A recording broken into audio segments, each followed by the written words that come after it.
Today we shall discuss a poem which is very closely related to our life. In our life, we all face some situation where we have to make choices between two things. It is difficult because that choice can shape our future life, and also when we choose one thing, we have to leave another. So it is a very difficult thing. In the poem that we are going to read, we find the speaker of the poem also faces a similar kind of situation where he has two alternatives and he has to choose one between these two choices. So he has to make a choice. The title of the poem is The Road Not Taken. It is written by one of the most celebrated American poets, Robert Frost.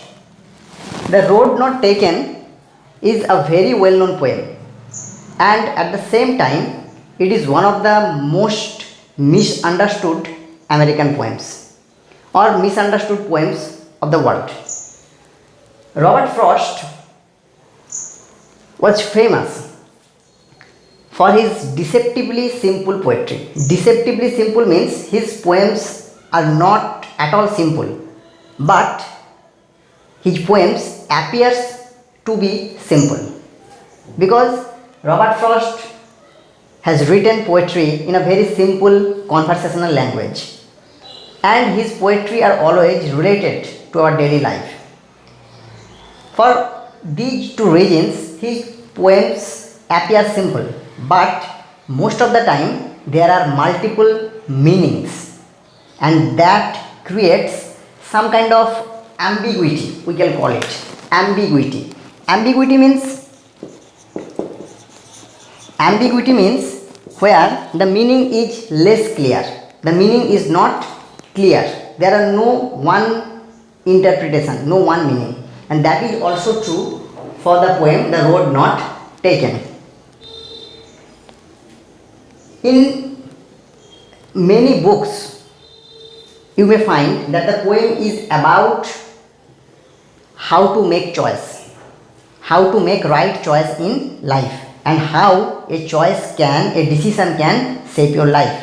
And some critics, some scholars also believe that this poem is about a celebration, about a praise of individualism. That means how original is your choice, how different is your choice from others.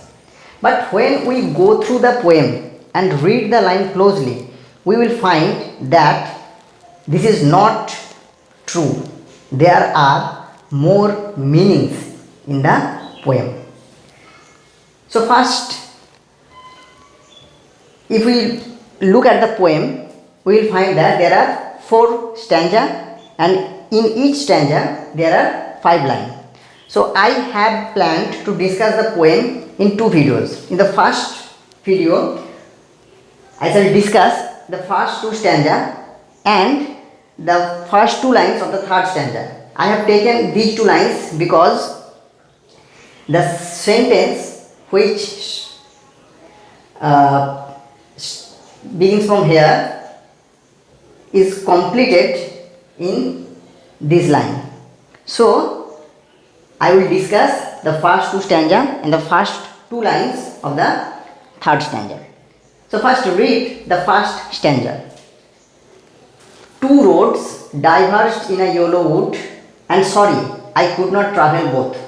And be one traveller, long I stood and looked down one as far as I could to where it bent in the undergrowth. So here we find the speaker in a forest in autumn when the leaves of the trees has turned yellow, and he has come to a fork of a road. To a fork of a road means where the road has separated into 2 roads. So the poet or the speaker has arrived at this point, and now before him there are 2 roads, and he has to choose one road among them. So 2 roads diverged. Diverged means to split off in different direction. That means the fork in the road. In a YOLO wood, YOLO suggests that the season is autumn, and in autumn season in the country like America, the trees become almost bare because it is the season of falling leaves. The leaves fall in this season, and before that they turn yellow. And sorry, I could not travel both. So the very important word here is sorry. So in the very beginning we find a kind of sadness in the speaker, that he could not travel both the roads. That is the difficulty. You could not take two things. You have to make a decision. You have to make a choice. And so the speaker is sorry. And that sadness continues through the whole poem. And that is why I have told at the beginning that this poem is not a celebration of making choice. This poem is not a praise of making individual choice. There are more meaning in the poem. So the speaker is sorry that he could not travel both. That means both of the roads. And be one traveler. That means he is a single man, one traveler. Long I stood. Long I stood means the speaker has become perplexed. The speaker has become perplexed. He cannot make his mind. He is not sure which road will be good for him. And look down one as far as I could. And so the speaker has tried his best to look as far as possible the two roads. But here we also find that this is also not possible, because to where it bent in the undergrowth, because the road is windy.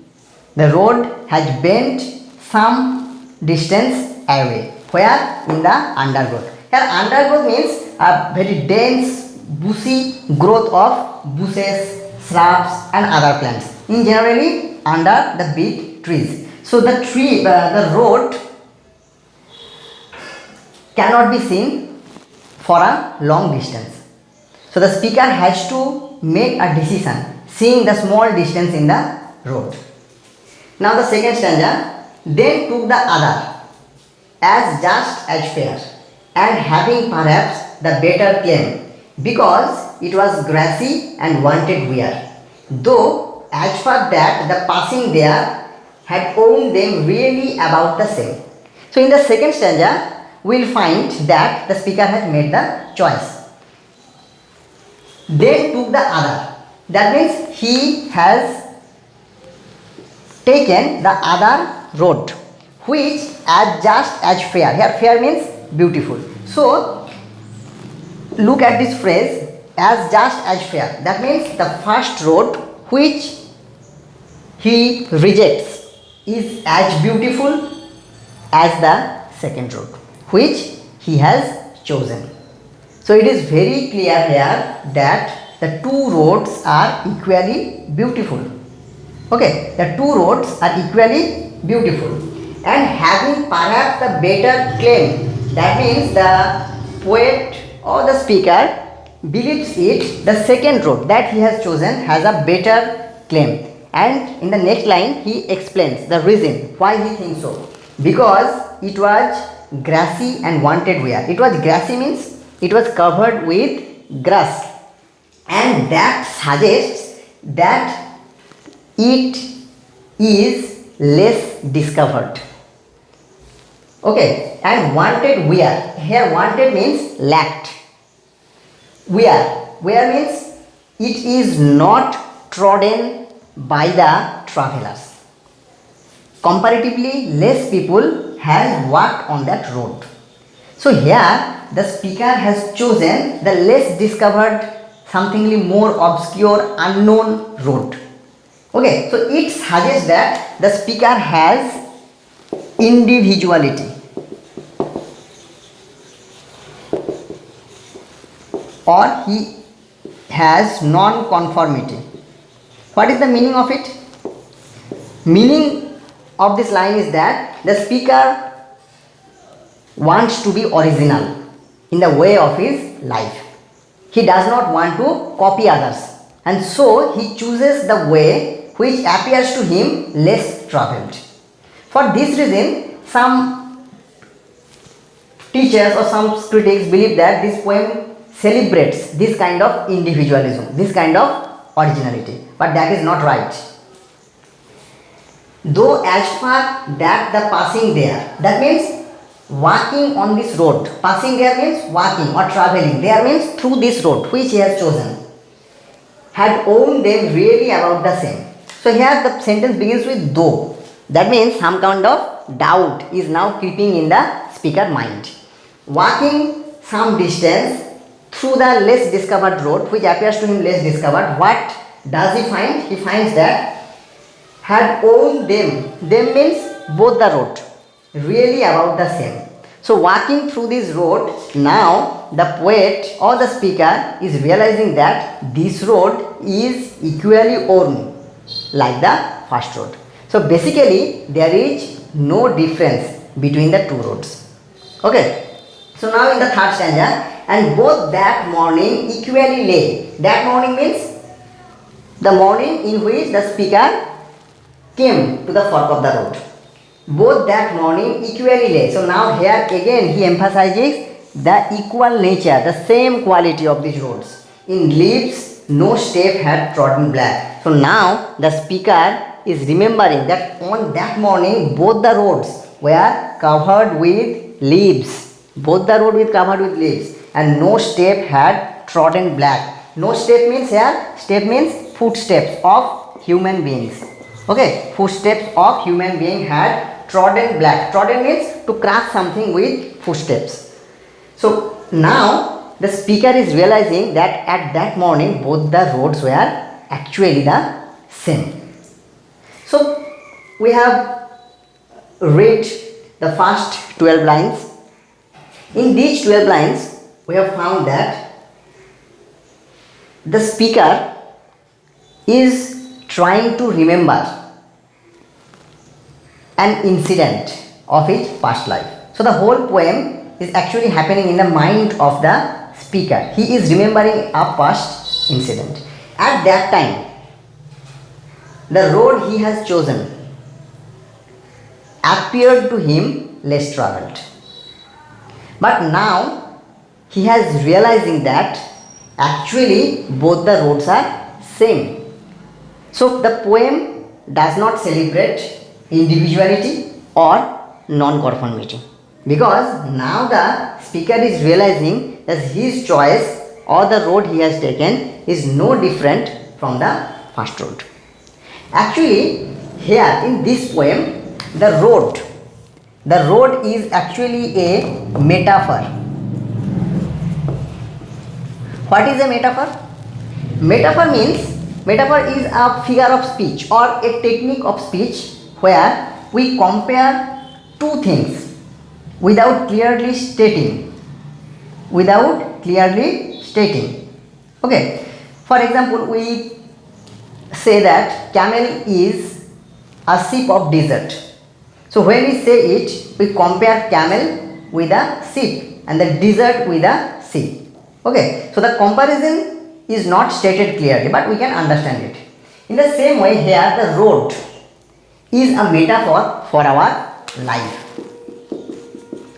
Okay, and the two roads where the one road is diverged is the many choices in our life. But there are many choices, but we do not know where the choices will take us. We have to take risks in our life. We make decisions not clearly knowing what is waiting for us in future.